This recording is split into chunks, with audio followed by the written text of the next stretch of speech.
Alright guys, jumpa saya lagi K dari Motor Colors. So untuk video hari ni kita ada special guest yang kita bawakan khas dari Segamat. Selamat pagi semua guys.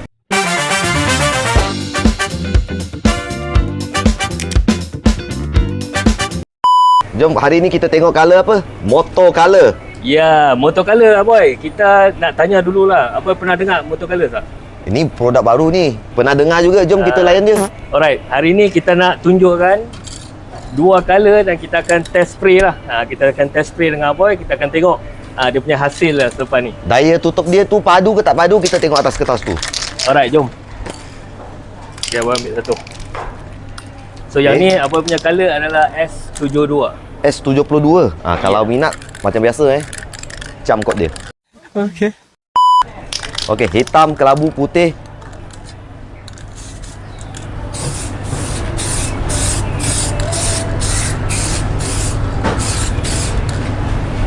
Okey, first layer dah settle lah tu. Okey, yang ni pula SP730.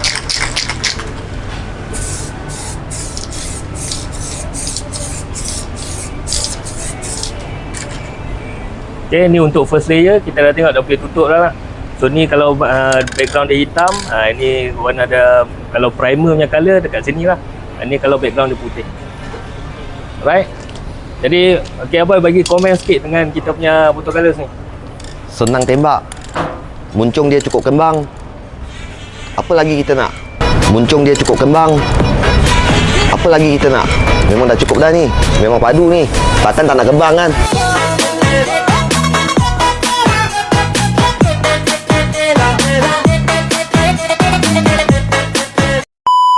Alright, thank you very much boy. Datang daripada selatan tanah air. Jadi untuk video kali ni setakat tu dulu.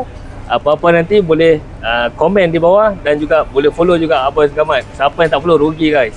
Mantap.